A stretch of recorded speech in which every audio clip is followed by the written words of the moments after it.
Hello नमस्कार दोस्तों, एमआरके study परिवार में आप सभी का स्वागत है। तो रोजाना की भांति आज भी हम एसएससी जीडी 2022-23 के लिए जो टॉप 20 हिंदी के क्वेश्चन लेके आ रहे थे, तो उसका ये सेट नंबर 2 होगा। तो इसमें जो आपको हिंदी के महत्वपूर्ण 20 क्वेश्चन मिलेंगे, जैसा कि आपको एग्जाम में देखने को मिलेंगे। तो हम देखते हैं आगे इसमें। तो एसएससी जीडी के लिए हमारे चैनल पर विशेष ऑफर चल रहा है, और जैसा कि हमारा एप्लीकेशन एमआरके स्टडी नाम से है, किसके एमआरके स्टडी, तो ये एमआरके स्टडी नाम से हमारा एप्लीकेशन है। उस पर आप जाएंगे तो एसएससी जीडी के लिए स्पेशल ऑफर चल रहा है। अब ऑफर क्या है कि जो हमारी सीरीज 300 रुपये में चल रही थी, वो आपको कितने में मिलेगी? ओनली 235 रुपये में। कितने में? 235 रुपये में मिलेगी आपको। तो यहाँ सबसे अच्छा ये है कि इसमें जो हमारे मॉक टेस्ट हैं वो लगभग कितने हैं आपके? 495 प्लस। तो ये 495 प्लस मॉक टेस्ट हैं, जिसमें आपको क्या होगा, फ्री मॉक टेस्ट भी होंगे, चैप्टर वाइज टेस्ट भी होंगे, और आपके सेक्शन वाइज, सेक्शन समझते हो कि मैथ के लिए अलग और हिंदी के लिए अलग, रीजनिंग के लिए अलग, जी के जीएस के लिए अलग, इंग्लिश के लिए अलग। तो और जो भी टेस्ट है वो कैसे हैं आपके? बाइलिंगुअल है, हिंदी और इंग्लिश कंबाइंड मिलेंगे। और बाकी के जो भी और भी टेस्ट हैं वो आपका जो 2022-23 के लिए पैटर्न आया है कि सभी सेक्शन से कितने कितने क्वेश्चन होंगे? 20-20। तो ये वाले भी आपको इसी में प्रैक्टिस सेट मिलेंगे, और जैसा कि नया सिलेबस दिया गया है उसके अकॉर्डिंग। तो ये ज़्यादा से ज़्यादा लोग इसे खरीदें, और आपको पता चलेगा। मैं ये नहीं कह रहा हूँ कि आपको खरीदना ही जरूरी है। आप सबसे पहले इसमें फ्री मॉक टेस्ट लगाएं, आपको अगर अच्छा लगता है तो आप इसे खरीद सकते हैं। तो हम देखते हैं इसी में हिंदी के क्वेश्चन नंबर 1 से शुरुआत करते हैं। तो पहला क्वेश्चन है आपका कि दिए गए वाक्य में रेखांकित खंड को प्रतिस्थापित करने के लिए सबसे उपयुक्त विकल्प का चयन करें। यदि इसे प्रतिस्थापित करने की आवश्यकता नहीं है तो विकल्प किसी बदलाव की आवश्यकता नहीं है। तो विकल्प में हम किसी बदलाव को नहीं करेंगे। अगर हमें दिख रहा है कि ये जो उपयुक्त दिया है अंडरलाइन वाला वो मेरा सही है, तो हम क्या करेंगे, उसमें कोई चेंजमेंट नहीं करेंगे। तो चेंजमेंट वाला कोई ऑप्शन दिया होगा उसको हम क्या करेंगे, टिक लगाएंगे या क्लिक करेंगे।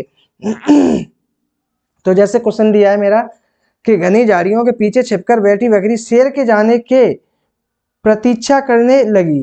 तो यहाँ देख लीजिए कि आपका ये दिया है अंडरलाइन वाला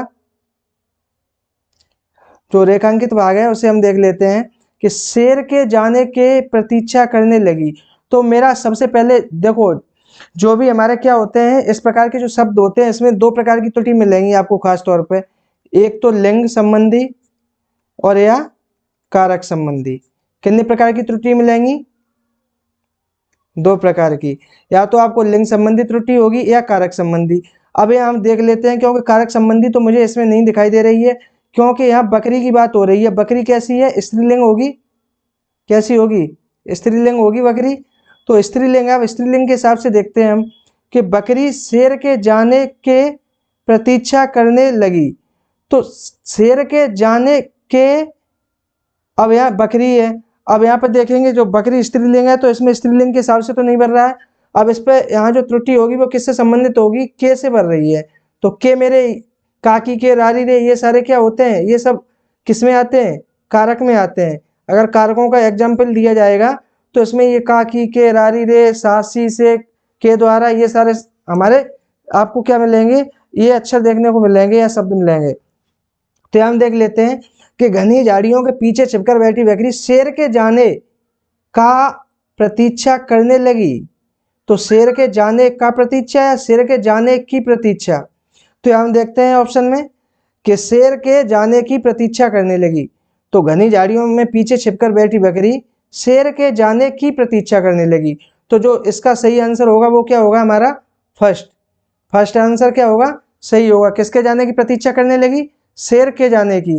तो जो वाक्य दिया है तो इसमें किस संबंधी त्रुटि है वो पूछ भी लेता है, लिंग संबंधी है, कारक संबंधी है, या दोनों है। तो यह इनमें से कोई नहीं है। तो यहाँ जो संबंधी त्रुटि है वो क्या है? कारक संबंधी त्रुटि है। तो यहाँ कैसी है? कारक संबंधी त्रुटि पाई गई है इसमें शब्द में। इसके बाद देखते हैं हम अगला क्वेश्चन कि दिए गए वाक्यांश के लिए उचित शब्द का चयन कीजिए। जैसे कोई वाक्यांश दिया है आपका, जैसे ये दिया है इसके लिए हमें क्या करना है, एक शब्द चुनना है, एक शब्द या उचित शब्द। तो जिसे किसी वस्तु की इच्छा न हो, अर्थात जो किसी वस्तु की इच्छा न रखता हो। अगर जो व्यक्ति है वो किसी चीज की इच्छा नहीं रखेगा तो उसे हम क्या बोलेंगे, क्या बोलेंगे,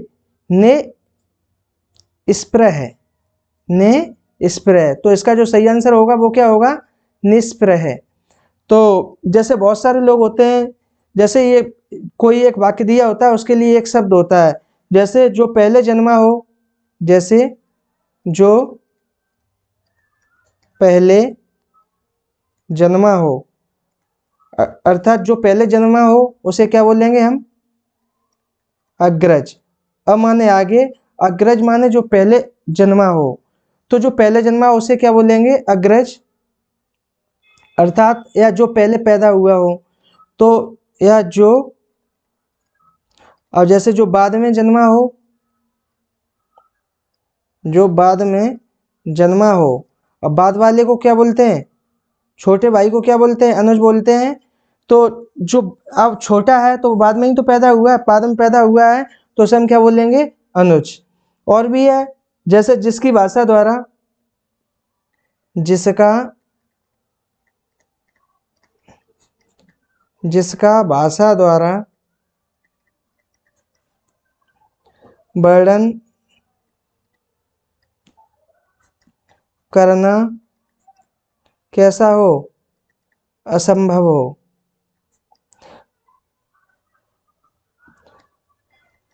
तो इसको हम क्या बोलेंगे, जिसका भाषा द्वारा वर्णन करना असंभव हो। जैसे कोई हो, अब उसको हम भाषा के द्वारा वर्णन नहीं कर पा रहे हैं तो वो क्या हो जाएगा, अनिर्वचनीय, अनिर्वचनीय, उसे हम क्या बोलेंगे, अनिर्वचनीय। तो ये हमें ध्यान रखना होगा। तो ये क्या होते हैं कि कोई वाक्यांश होता है उसके लिए हमें उचित शब्द या एक शब्द चुनना पड़ता है। इसके बाद देखते हैं हम अगला क्वेश्चन कि निम्नलिखित वाक्यांश के लिए एक शब्द का चयन कीजिए। अब यहाँ भी क्या है, यहाँ भी एक शब्द का हमें करना है, या एक शब्द या उचित शब्द, बात एक ही है। अब यहाँ दे रहा है जो ढका हुआ न हो, अर्थात जो ढका हुआ नहीं है, खुला हुआ है। अब खुला हुआ होगा तो कैसा होगा, अभी ऑप्शन आपके दिए हैं, जैसे अनेर है, अच्युत है, अधूरा है और अपरिच्छन्न है। तो इन सब के क्या होंगे, सभी के देखो अर्थ अलग अलग होते हैं। और जो ढका हुआ न हो और जो ढका हुआ नहीं होगा वो कैसा होगा, अपरिच्छन्न। कैसा होगा, अपरिच्छन्न। तो इसका सही आंसर क्या होगा, अपरिच्छन्न। अब बात करते हैं हम जैसे अनेर की। तो अनेर का भी कुछ अर्थ होगा, जैसे तो अनेर, अनेर का मतलब होता है अनजान। क्या होता है, अनजान। अनेर मतलब क्या होता है, अनजान। और अच्युत मतलब क्या होता है, अच्युत, अच्युत का मतलब होता है अटल, जिसे उच्चित या हटाया ना जा सके, समझे। तो जिस चीज को हटाया नहीं जा सकता है वो क्या होता है, अटली तो होता है। और अधूरा, तो ये चीज है, ये आपको नया शब्द लग रहा होगा। तो अधूरा के बारे में हम देखते हैं कि इसका अर्थ क्या होता है कि वह स्त्री, वह स्त्री जिसके रहते हुए भी, जिसके रहते हुए भी उसका पति क्या कर ले, उसका पति क्या कर ले, दूसरी स्त्री से विवाह कर ले। उसका पति किसी दूसरी स्त्री से विवाह कर ले। तो ये चीज देख लीजिए, जैसे कोई व्यक्ति, मानो कोई पत्नी है और उसका पति क्या कर लेता है, किसी दूसरी स्त्री के साथ शादी कर लेता है। तो उस स्त्री को हम क्या बोलेंगे, अधियूढ़ा। उस स्त्री को हम क्या बोलेंगे, अधियूढ़ा। जैसे स्त्री का पति, मानो पति तो है ही, अब स्त्री, मानो कोई पति है वो पहले से स्त्री रख रहा है और दूसरी स्त्री से फिर शादी कर लेता है, तो जो पहले वाली पत्नी होगी उसे हम क्या कहेंगे, अधियूढ़ा। तो ये ध्यान रखना है। अनेर मतलब अनजान, और अच्युत मतलब जिसे हटाया ना जा सके वो क्या होता है, अटल। और अधियूढ़ा होता है वह स्त्री जिसके रहते हुए भी उसका पति किसी दूसरी स्त्री से विवाह कर ले। इसके बाद देखते हैं अगला क्वेश्चन कि इनमें से शुद्ध है। तो इनमें से शुद्ध की बात करना है। अब हमें शुद्ध देखना है, जैसे शुश्रूषा दिया है आपका, और शुश्रूषा, और शुश्रूषा, और शुश्रूषा। शुश्रूषा। तो ये सारे शब्द हैं, तो इसमें हमें ये देखना है कि शुद्ध कौन सा है। तो शुश्रूषा का जो अर्थ होता है वो क्या होता है, आप समझ लीजिए कि जो शुद्ध शब्द इसमें होगा वो क्या होगा आपका शुश्रूषा। तो शुश्रूषा का जो शब्द का अर्थ होता है वो क्या होता है, समझ लीजिए कि सेवा करना, सेवा या कर्तव्य परायणता, सेवा या कर्तव्य परायणता। इसका जो शाब्दिक अर्थ होता है वो क्या होता है, सेवा या कर्तव्य परायणता। अब बात करते हैं, जैसे कोई डॉक्टर है, तो डॉक्टर क्या कर रहा है वो, कि वो मानो कोई पेशेंट है, उसको बड़ी लगन से उसका क्या कर रहा है, सेवा शुश्रूषा कर रहा है। डॉक्टर किसी मरीज का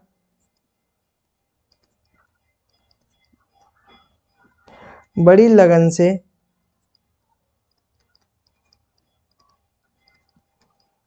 सेवा या शुश्रूषा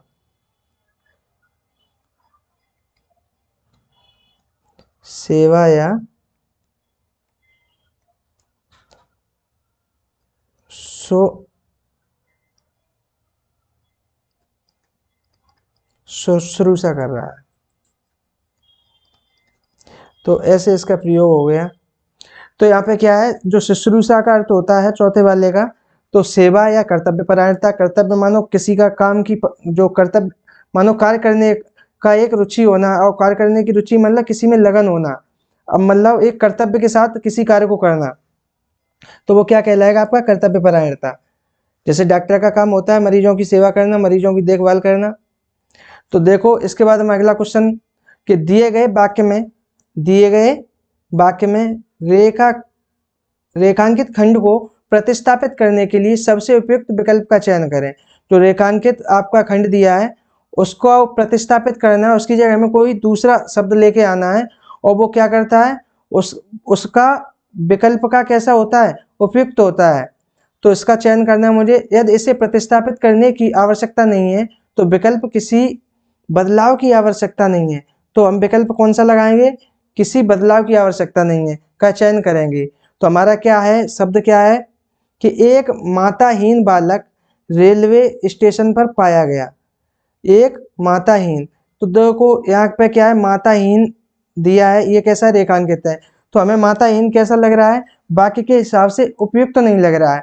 तो हम उसका विकल्प ढूंढेंगे कि इसकी जगह कौन सा उपयुक्त हो सकता है।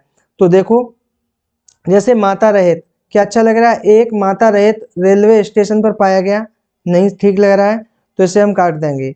अब देखो मतीन, तो मतीन का अर्थ अलग ही होता है कुछ, तो मतीन का अर्थ कुछ अलग ही होता है, मैं बताऊंगा। मतीन का मतलब होता है गंभीर, तो एक गंभीर रेलवे स्टेशन पर या मतीन रेलवे स्टेशन पर पाया गया, ये भी गलत हो जाएगा।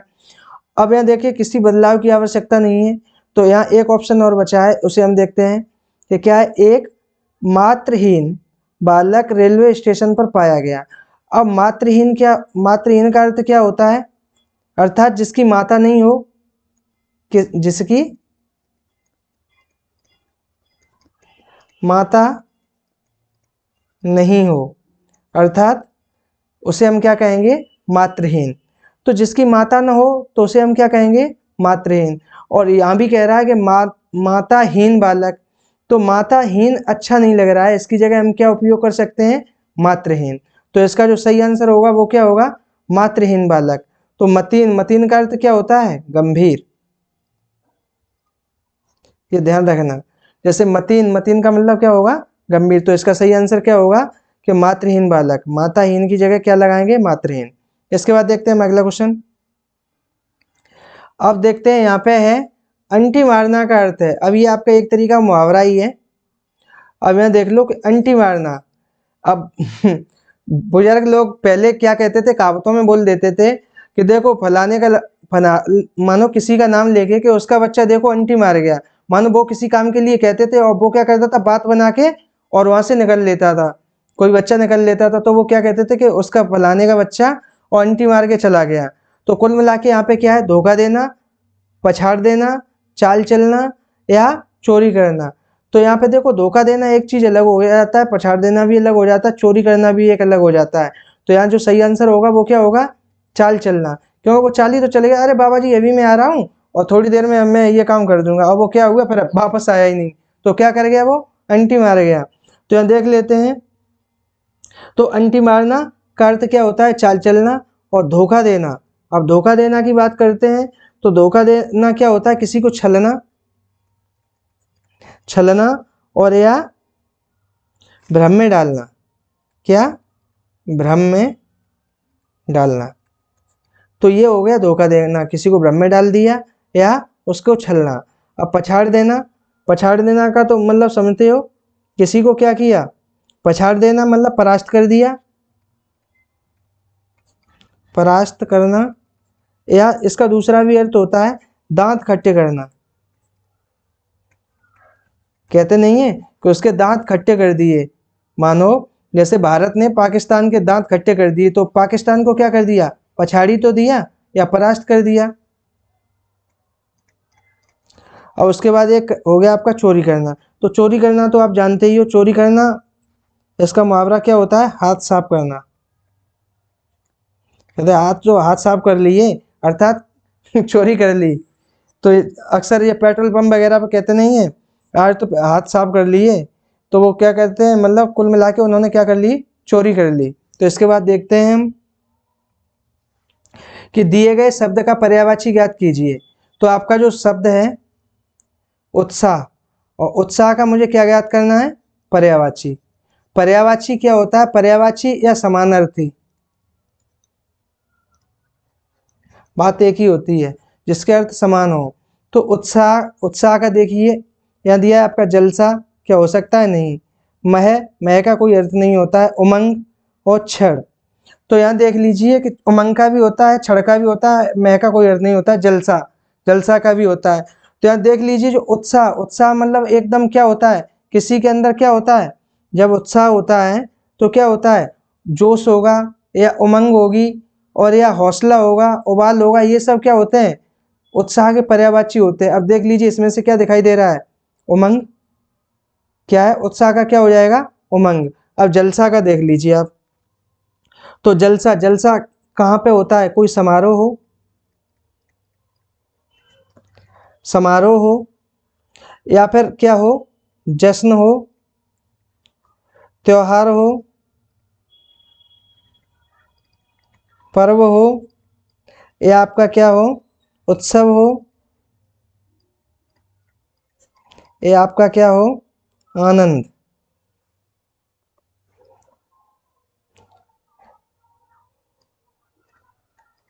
आनंद। तो ये चीज हमें ध्यान रखना होगा, ये सभी क्या होते हैं, इसके पर्यायवाची होते हैं जलसा के। और मह का कोई अर्थ नहीं होता, ये मैं पहले ही बता चुका हूं, इसका कोई अर्थ नहीं है। अब यहाँ उमंग, तो उमंग का तो मैं बता ही चुका हूं आपको, उमंग जैसे, उमंग मतलब जोश, जब जोश आ जाएगा तो क्या होगा, हौसला भी बढ़ेगा, और हौसला बढ़ेगा तो क्या आएगा, आदमी के अंदर उबाल आता है, और जब उबाल आएगा तो फिर क्या होगा, उद्यम। तो ये सब किसके होते हैं, उमंग या उत्साह के पर्यायवाची होते हैं। अब आपका बचा क्षण, तो क्षण आप समझते हो, क्षण, क्षण क्या होता है, जैसे क्षण मतलब होता है, कहते हैं क्षण भर, अर्थात थोड़ा अवसर। क्षण मतलब थोड़ा भी होता है, और क्या होता है आपका क्षण, और आपका क्षण जैसे काल या समय, ये सब क्या है, घड़ी या मौका। तो ये सब किसके होते हैं, क्षण, क्षण के होते हैं पर्यायवाची। तो ऐसे जलसा का समारोह, जश्न, त्योहार, पर्व, उत्सव, आनंद। और जैसे मह का कोई अर्थ नहीं होता, उमंग का जोश, हौसला, उबाल, उद्यम। और क्षण का क्या हो जाएगा, अवसर, थोड़ा, काल, समय, घड़ी और मौका। तो ऐसे ही देखते रहो आगे। अगला क्वेश्चन, तो निम्न में से कौन सा विलोम युग्म सुमेलित नहीं है, निम्न में से कौन सा युग्म सुमेलित नहीं है। तो आप देख लीजिए, जैसे आय दिया है और व्यय दिया है, तो हमें इसमें से देखना क्या है, कौन सा विलोम युग्म सुमेलित नहीं है, क्या सुमेलित नहीं है, अर्थात जैसे कोई मानो विलोम दिया है, जैसे आय है तो आय का हमें पता है, आय माने होती है आमदनी और व्यय माने होता है खर्चा। अब जैसे अवनत, अवनत मतलब होता है नीचे झुका हुआ और उन्नत मतलब होता है ऊपर उठा हुआ या ऊपर की ओर उठने वाला। अब यहाँ देख लीजिए आशा, आशा मानो जो आदमी मतलब कुछ मन में एक विचार बनाता है किसी के प्रति या मानो किसी सोच के प्रति, तो आशा होती है हमेशा वो सोचने के प्रति होती है। और निराशा क्या होती है, मानो आशा हमेशा उन्नति की ओर ले जाती है कि हम ये करेंगे वो करेंगे। निराशा क्या होता है, उसका जो परिणाम होता है वो निराशा के रूप में मिलता है। तो आशा का विपरीत क्या होता है, निराशा। तो ये सब क्या है, जैसे अवनत का उन्नत हो गया, आय का व्यय हो गया, ये सारे सही है। अब यहाँ देख लीजिए अथ और प्रारंभ। प्रारंभ मानो किसी चीज की होती है शुरुआत, प्रारंभ का मतलब क्या होता है शुरुआत। और अथ, अथ नहीं, यहाँ पे क्या होता है अंत। अंत माने क्या होता है किसी का, किसी का क्या होता है लास्ट, लास्ट या अंतिम। तो यहाँ पे क्या है, यहाँ पे जो सही आंसर होगा वो क्या होगा अथ, क्योंकि अथ का यहाँ कोई अर्थ नहीं निकल रहा है। और प्रारंभ, प्रारंभ का विपरीत क्या होता है अंत होता है। तो यहाँ देख लीजिए यहाँ इसका क्या हो जाएगा, जो सही आंसर होगा वो क्या होगा अथ और प्रारंभ। इसके बाद देखते हैं हम अगला क्वेश्चन। जैसे देवता, देवता का पर्यायवाची है। अब यहाँ पे हमें क्या करना है, पर्यायवाची शब्द देखना है, वो भी किसका, देवता का। अब यहाँ देख लीजिए पहला आपका दिया है चतुरानन, दूसरा दिया है सुर, तीसरा दिया है मनीषी और चौथा दिया है आपका सारंग। तो यहाँ देख लीजिए हमें पता है जैसे कहते हैं कि सुर और असुर, तो सुर हमारा क्या होता है, सुर माने क्या होते हैं देवता। तो सुर यहाँ पे जो सही होगा वो क्या होगा देवता। और असुर माने क्या होते हैं, असुर समझते हो, कहते हैं जैसे किसी का लड़का मतलब कोई गलत काम करता है, गलत काम करता है तो उसे हम क्या बोल देते हैं, ये तो असुर हो गया है। जैसे किसी की बात नहीं मानता है, गलत सलत काम करता है तो असुर बोलते हैं। असुर मतलब राक्षस, असुर कौन होते हैं, राक्षस। तो ये होता है। अब यहाँ देख लीजिए कि चतुरानन, और चतुरानन किसे बोलते हैं, याद है किसी को। और जो भी है इसमें मानो जैसे आप क्वेश्चन करते जा रहे हो तो आप जितना सही बनाते हो क्वेश्चन, तो उसका हमें देना है कि मानो 20 क्वेश्चन में से हमारे इतने क्वेश्चन सही गए, इतने गलत गए, ये भी कमेंट बॉक्स में देना है आपको। तो यहाँ देख लेते हैं हम कि जो आपका क्या है चतुरानन, तो चतुरानन क्या होता है विधाता और ब्रह्मा, ब्रह्मा और आपका क्या हो जाता है, जैसे विधाता हो गया आपका, ब्रह्मा हो गया और सृष्टिकर्ता, क्या सृष्टिकर्ता। तो ये सभी किसके उदाहरण हो जाएंगे, इसी के हो जाएंगे मानो, या पर्यायवाची के, पर्यायवाची शब्द हो जाएंगे। और सृष्टिकर्ता को हम एक शॉर्ट में भी लिख सकते हैं सृष्टा, क्या लिख सकते हैं सृष्टा, अर्थात सृष्टि करने वाला कौन होता है, सृष्टा होता है। अब सुर, सुर माने क्या होता है देवता, तो ये तो मैं बता ही चुका हूँ आपको। अब उसके बाद देख लीजिए आपको मनीषी, और मनीषी कौन होते हैं, महात्मा, ऋषि, संत, साधु, तो ये सभी क्या होते हैं। और आपके मुनि, ये सब क्या होते हैं मनीषी के पर्यायवाची होते हैं। अब उसके बाद देखते हैं हम सारंग के, तो मुझे तो लगता है सारंग के तो बहुत ही ज्यादा पर्यायवाची होते हैं। आप देख लीजिए जैसे बाय, स्त्री, दुपट्टा और और दीपक और सर्प, बादल, शेर, मोर, तो और भी है। तो ये सारे किसके हैं, सारंग के। बाय, स्त्री, दुपट्टा, दीपक, सर्प, बादल, शेर, मोर, तो ये सभी क्या है आपके सारंग के हैं। तो ऐसे ही आप याद करते रहें साथ साथ, तो मुझे लगता है ये सारी आप देखते रहेंगे तो हमें लगता है आपका ये हिंदी आपकी तैयार हो जाएगी। तो निम्नलिखित शब्द में से शुद्ध वर्तनी का चयन कीजिए। अब देखो यहाँ हमें शुद्ध वर्तनी का चयन करना है, शुद्ध वर्तनी का। तो आप देख लीजिए यहाँ पे लिखा है अच्छोहिड़ी, अछोहिड़ी, अशोहिड़ी और अछोहिनी। तो हमें पता चलता है, देखो अच्छोहिड़ी का उपयोग कहाँ किया गया था, जैसे अच्छोहिड़ी का मतलब होता है आपका कि एक चतुरंगड़ी सेना क्या होता है, अक्षौहिणी का मतलब। तो इसमें ये तो हमें मानो दिखाई दे रहे हैं कि अक्षौहिणी, अशौचहिणी और अक्षौहिणी ये सारे क्या हैं, गलत हैं, और जो सही आंसर होगा वो क्या होगा, अक्षौहिणी। अब अक्षौहिणी का मतलब क्या होता है, चतुरंगड़ी सेना, चतुरंगड़ी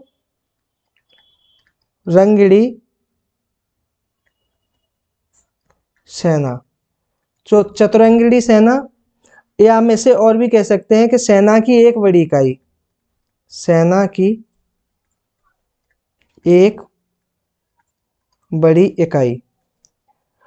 अब हमें याद होगा कि जब महाभारत का युद्ध हुआ था, तो महाभारत के युद्ध में क्या हुआ था, जो सेना थी, तो सेना का काउंट किसमें किया गया था, सेना को किसमें गिना गया था, किसमें गिना गया था, अक्षौहिणी में। कि जो हमारा मानो जो कौरव दल था उसके पास कितने कितनी सेना थी, 18 अक्षौहिणी सेना थी, 18 अक्षौहिणी। तो ये चीज है, जो अक्षौहिणी होता है वो क्या होता है, सेना की एक बड़ी इकाई होती है, या ऐसे हम क्या कह सकते हैं, चतुरंगड़ी सेना। और ये अक्षौहिणी शब्द का जो उपयोग हुआ था वो कहाँ हुआ था, महाभारत में हुआ था। तो ये हमें ध्यान रखना है। इसके बाद देखते हैं अगला क्वेश्चन कि वाक्य में इंगित अशुद्धि का, वाक्य में इंगित अशुद्धि का क्या अशुद्धि का शुद्ध रूप होगा। जो वाक्य में क्या दी हुई है, अशुद्धि, और उसका हमें क्या देखना है, शुद्ध रूप देखना है। तो वाक्य हमारा क्या है कि यह बनारस की सबसे सुंदरतम बनारसी साड़ी है, बनारस की सबसे और सुंदरतम। अब जो सबसे है और सुंदरतम भी दिया है आपका, सबसे माने क्या होता है, जो सबसे अधिक, और सुंदरतम मानो जो सुंदर से भी और भी ज्यादा सुंदर हो, मानो अर्थात सबसे अधिक सुंदर हो। तो यहाँ पे देखो दोनों शब्द दिए हुए हैं, तो इसके लिए हम क्या करेंगे, कोई एक शब्द उपयोग करेंगे। जैसे सबसे सुंदरतम दिया है, तो अब इसमें से देख लीजिए कि इन दोनों के लिए हम कोई एक शब्द उपयोग कर लें। तो यहाँ देख लीजिए, जैसे आपका सही, यह बनारस की सही बनारसी साड़ी है, क्या ये अच्छा लग रहा है, तो नहीं। इसके बाद देखते हैं कि यह सबसे सुंदरतम साड़ी है, तो ये तो पहले ही दिया है, तो ये तो मेरा नहीं हो सकता। अब ये कह रहा है कि यह बनारस की सबसे बनारसी साड़ी है, क्या ये अच्छा लग रहा है, नहीं। तो आपके पास एक ही ऑप्शन बचा क्या, कि यह बनारस की सुंदरतम बनारसी साड़ी है। तो इसका जो सही आंसर होगा वो क्या होगा, सुंदरतम। तो इसके बाद देख लेते हैं अगला क्वेश्चन कि दिए गए वाक्य का वह भाग ज्ञात करें जिसमें कोई त्रुटि है। मानो हमें क्या करना है, वह भाग ज्ञात करना है जिसमें कोई त्रुटि है। यदि कोई त्रुटि नहीं है तो कोई त्रुटि नहीं है विकल्प को चुनेंगे। अगर पहले तो हम क्या करेंगे, कोई त्रुटि वाला भाग चुनेंगे। अगर कोई वाक्य में त्रुटि नहीं है तो हम क्या करेंगे, एक ऑप्शन दिया होगा कि उसमें कोई त्रुटि नहीं है, तो उस वाले को चुनेंगे। अब उसमें दिया है जैसे कि उसने बोला है कि उसने मुझे आवाज देकर पूछा। अब यहाँ आपको पता चल रहा होगा आपका ये वाक्य पढ़ने से ही कि उसने मुझे आवाज देकर पूछा। आवाज क्या कोई शब्द होता है, कोई शुद्ध शब्द होता है क्या आवाज। तो यहाँ देख लीजिए, अब जो हमें यहीं से पता चल जाता है कि उसने मुझे आवाज देकर पूछा। अब वो आवाज ही देकर तो पूछेगा कि आवाज दे के पूछेगा। तो यहाँ पे जो त्रुटि होगी वो किस में होगी, आपकी आवाज में। आवाज की जगह क्या होना चाहिए था, आवाज। क्या होना चाहिए था, आवाज। तो ये हमें ध्यान रखना होगा। तो उसने मुझे आवाज देकर पूछा। तो ये बाकी संबंधित त्रुटियां होती हैं, ये हमें अच्छे से पढ़ना चाहिए। पहले तो ये क्या होता है कि हम जल्दबाजी में पड़ जाते हैं और वही गलती कर बैठते हैं, कुछ गलत होता है और कुछ लगा देते हैं। तो ये आपको सबसे पहले क्या ध्यान से ये चीज पढ़ना है, उसके बाद आपको उत्तर देना है। उसके बाद देखते हैं अगला क्वेश्चन कि पिताजी की, अब आपका ये क्या दिया है, खाली स्थान दिया हुआ है। पिताजी की है कि मैं धूप में बाहर न जाऊं, रिक्त स्थान के लिए उचित एकार्थी शब्द होगा। तो जो आपका दिया है, अब यहाँ पे देख लीजिए आप क्या इसमें उचित बैठता है। तो हम नीचे से देखते हैं, पिताजी की। अब जो आदेश होगा, जैसे हम आदेश से शुरुआत करते हैं कि पिताजी की आदेश, क्या उचित बैठ रहा है यहाँ पे, पिताजी की आदेश। पिताजी की हमेशा क्या होते हैं, अगर पिताजी किसी को मानो पिताजी खुद देते हैं तो वो क्या देंगे, आपको आदेश देंगे। अगर हमें मानो फॉलो करना है, किसी चीज का अनुकरण करना है, तो हम क्या करेंगे, उनकी आज्ञा। जैसे पिताजी की आज्ञा है कि मैं धूप में बाहर न जाऊं, तो यहाँ पे क्या होगा, आज्ञा आएगा, पहले बात तो अभिलाषा एक चीज अलग हो गई, तो ये तो गलती हो गया। और निवेदन, क्या पिताजी बच्चे से निवेदन करेंगे? तो नहीं कर सकते। और आदेश, तो आदेश चीज एक अलग हो जाता है, आदेश चीज एक अलग हो जाता है। और आदेश हमेशा कब दिया जाता है आपको? लिखित या मौखिक रूप से दिया जाता है, और वो भी किसके लिए? संचार के लिए। तो इसको अभी मैं बताऊंगा। तो यहाँ पे जो सही शब्द आएगा वो क्या आएगा आपका? आज्ञा। तो पिताजी की आज्ञा है, पिताजी क्या दे रहे हैं आपको? आज्ञा दे रहे हैं बेटा कि धूप में बाहर हाँ, पिताजी की आज्ञा है कि मैं धूप में बाहर न जाऊं। ये बेटा कह रहा है, बेटा कह रहा है क्या? कि पिताजी की आज्ञा है कि मैं धूप में बाहर नहीं जाऊं। तो बेटा उसे मानेगा, पिताजी की किसको मानेगा? आज्ञा को। तो यहाँ देख लीजिए, जो आदेश होता है, तो आदेश आपका क्या होता है? तो ये आपका मौखिक होगा या लिखित होगा? आदेश किसी को मौखिक भी दिया जा सकता है या लिखित भी दिया जा सकता है। कैसा? मौखिक या लिखित। और वो भी किसके लिए? आपको संचार के लिए। किसके लिए? संचार के लिए। अब जो भी होगा, अब जो आदेश होगा, तो आदेश में किसी चीज की शुरुआत भी हो सकती है और उसका क्या भी हो सकता है? संशोधन भी हो सकता है। शुरुआत भी हो सकती है और अंत भी हो सकता है, या रोकना। आदेश के द्वारा किसी चीज को रोका भी जा सकता है और संशोधन भी किया जा सकता है। तो आदेश ऐसी चीजों में आता है जब किसी चीज की शुरुआत करने के लिए आदेश किया जा रहा हो, या उसको अंत या बंद करने के लिए किया जा रहा हो, या रोकने के लिए, या संशोधन के लिए। तो इस चीज का हमें ध्यान रखना है। उसके बाद देखते हैं अगला क्वेश्चन। ये क्वेश्चन 2 बार टाइप हो गया है। इसके बाद देखते हैं ये वाला क्वेश्चन कि सकाम का विलोम है। विलोम मतलब विपरीत। तो सकाम, जैसे सकाम, सकाम का विलोम, सकाम मतलब क्या होता है? किसी चीज को अच्छे से काम करना। और सकाम और का विलोम मतलब विपरीत होगा निष्काम। तो सकाम का क्या होगा? निष्काम। सकाम का जो विलोम होगा वो क्या होगा? निष्काम। अब बाकी के हम देख लेते हैं। जैसे निष्क्रिय, कोई चीज निष्क्रिय होती है, मानो निष्क्रिय, जो काम करने में कैसा हो? असक्षम हो, तो उसे हम क्या बोलेंगे? निष्क्रिय। और जो काम करने में कैसा हो? सक्षम, उसे क्या बोलेंगे? सक्रिय। तो निष्क्रिय का जो विलोम होगा वो क्या हो जाएगा? सक्रिय। अब अक्षम, अक्षम, जो अक्षम, अक्षम क्या होता है आपका? जो किसी चीज में क्षमता ना हो, तो इसका क्या होगा? अक्षम का क्या हो जाएगा? सक्षम। जैसे क्या होगा? जो किसी चीज में क्षमता न रखता हो और जो किसी कार्य करने में कैसा हो? क्षमता रखता हो, उसे क्या बोलेंगे? सक्षम। अब अप्रिय, अप्रिय की बात करते। अप्रिय, जो आपको प्रिय न हो, जो प्रिय न हो। और इसका विपरीत क्या हो जाएगा? जो आपको प्रिय हो। तो अप्रिय का क्या हो जाएगा? प्रिय। तो ऐसे ही और भी हैं, जैसे और भी हैं, तो वो भी आप याद कर सकते हो।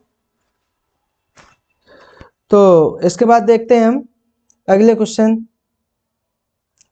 जैसे मित्र का शत्रु होता है और सुख का दुख, बहुत सारे ऐसे होते हैं जो आप याद करते रहिए और मैं साथ साथ बताता भी चलूंगा। अगला क्वेश्चन है, तो दिए गए वाक्य में रिक्त स्थान को पूर्ण करने के लिए उचित शब्द होगा। जो आपका रिक्त स्थान दिया गया है, रिक्त स्थान दिया गया है, तो उसमें हमें क्या करना है? कोई एक इनमें से चारों में से एक शब्द चुनना है जिससे क्या हो जाए? उस शब्द को पूर्ण कर सके, और वो भी शब्द कैसा हो? उचित हो। तो यहाँ देखते हैं हम कि वह किसी दूसरों की टोपी उठाकर चलता बना। क्या ये सही हो सकता है? गलत। दूसरों की, वह किसी दूसरों की, यहाँ पे क्या है? ये कैसा है? जो करता है वो कैसा है? एक वचन है। जब एक वचन है और दूसरों, ये तो बहुत सारे हो गए, तो यहाँ पे ये मैच नहीं करेगा। अब दूसरा, वह किसी दूसरा की टोपी उठाकर चलता बना। वह किसी दूसरा की, तो यहाँ पे वाक्य हमारा उचित रूप से नहीं बैठ रहा है। जो दूसरा है वहां पे ये शब्द वाक्य में उचित रूप से नहीं बैठ रहा है, तो ये भी कैसा हो जाएगा? गलत। अब देखते हैं, वह किसी दूसरी की टोपी, दूसरी की, अब वह किसी दूसरी की टोपी। अब यहाँ पे देखिए ये स्त्रीलिंग बन रहा है, ये कैसा है? पुल्लिंग करता, तो यहाँ भी ये कैसा हो जाएगा? गलत। अब ये आपका एक ऑप्शन बचता है क्या? अंतिम। तो वह किसी दूसरे की टोपी उठाकर चलता बना। जैसे कोई व्यक्ति है वो क्या करता है, किसी दूसरे की टोपी उठाकर चलता बनता है। तो यहाँ पे जो सही उचित शब्द होगा वो क्या होगा, दूसरे। तो इसके बाद देखते हैं अगला क्वेश्चन कि दिए गए वाक्य का वह भाग ज्ञात करें जिसमें कोई त्रुटि है। मानो हमें क्या करना है, त्रुटिपूर्ण भाग ज्ञात करना है। यदि कोई त्रुटि नहीं है तो कोई त्रुटि नहीं है चुने। अगर कोई त्रुटि वाक्य में नहीं है तो हम क्या करेंगे, कोई त्रुटि नहीं है एक ऑप्शन दिया होगा उसमें हम चुनेंगे, और कोई त्रुटि नहीं के लिए आपका कौन सा दिया है, ऑप्शन नंबर 4। तो यहाँ हम देखते हैं वाक्य क्या है मेरा, क्या तुम इस मूल्य से कोई भी वस्तु खरीद सकते हो। अब इसमें भी देखो लिंग संबंधी हो सकती हैं, कारक संबंधी हो सकती हैं। तो यहाँ हम देख लेते हैं। तो यहाँ पे आपका क्या होगा, जैसे क्या तुम इस मूल्य से कोई भी वस्तु खरीद सकते हो, क्या तुम इस मूल्य से कोई भी वस्तु खरीद सकते हो।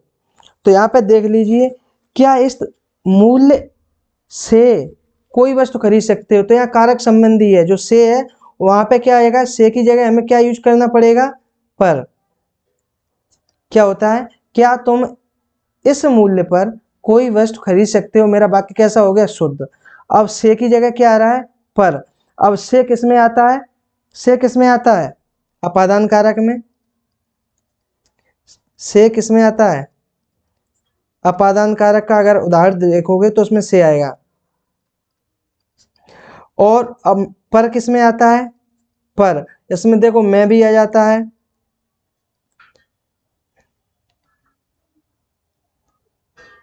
मैं और पे और पर। तो ये सब किस में आते हैं आपके, ये कौन सा कारक होता है आपका, अधिकरण कारक। कौन सा होता है, अधिकरण कारक। तो ये ध्यान रखना, से किस में आता है, अपादान कारक में। और से ये जब क्या होता है, किसी से कोई अलग होता है तब। अब यहाँ पे मैं पे पर है, तो ये किस में आता है, अधिकरण।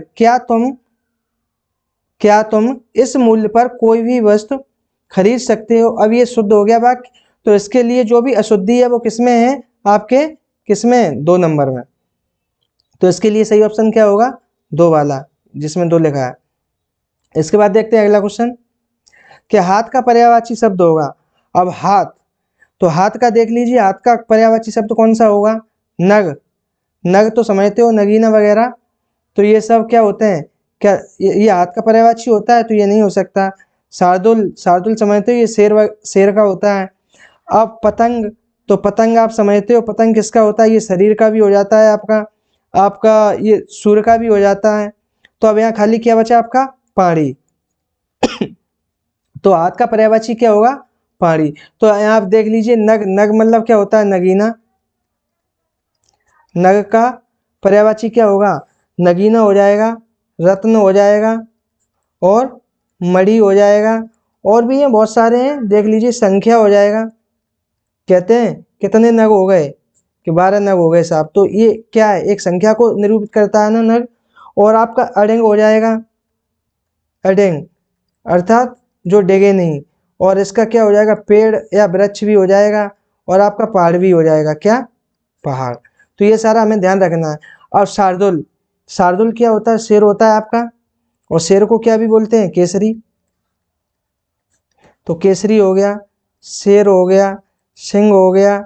तो ये सब किसके हैं, शार्दुल के हैं। और जैसे इसे क्या और बोलते हैं, पशुराज, और वनराज भी बोलते हैं इसे, ठीक। तो ये सारा इसी के हो गए। उसके बाद देख लेते हैं हम पतंग के। तो पतंग के आपके क्या हो जाएंगे, पतंग आपका किसका होता है, सूर्य का होता है। सूर्य का होता है, सूरज, सूर्य का कह लो, सूरज का कह लो, भास्कर का कह लो, पतंगा का कह लो। और आपका टिड्डा का भी होता है यही, टिड्डा, टिड्डा का भी क्या होता है, पतंग। और गेंद और शरीर का भी यही होता है, गेंद और शरीर।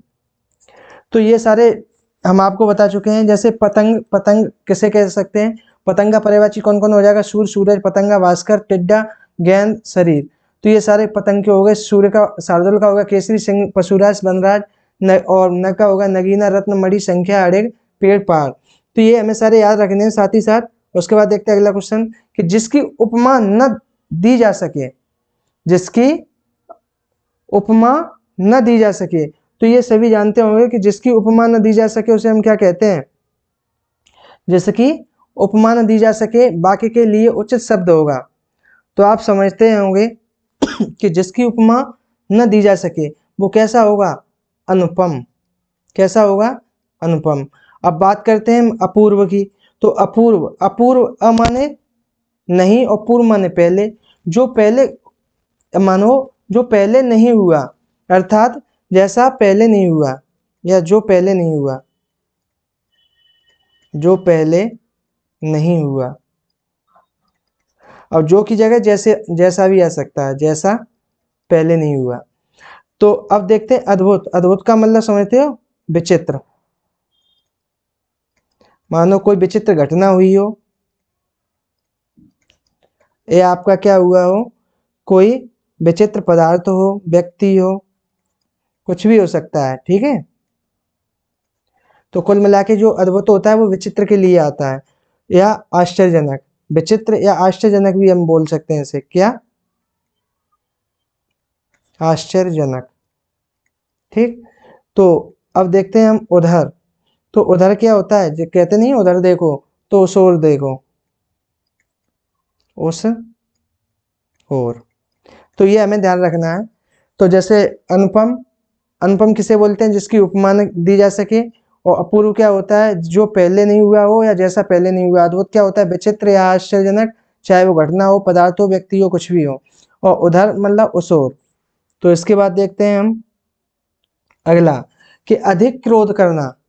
अधिक क्रोध करना।